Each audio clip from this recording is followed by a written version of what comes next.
Jeg heter Bård, og nå skal jeg vise dere min Toyota. Familien vår, vi valgte Toyota RAV4 plug-in hybrid, som den modellen som passer oss best. Litt av årsaken til det, er at det har god plass til hele familien. Det er god plass framme til oss voksne.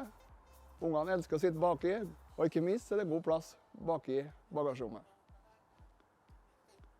Det er en veldig økonomisk bil, der vi stort sett kjører på strøm til hverdags.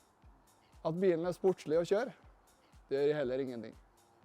Vi gidder ikke å krangle om hvem som skal kjøre, så vi bruker å ta stein, saks, papir.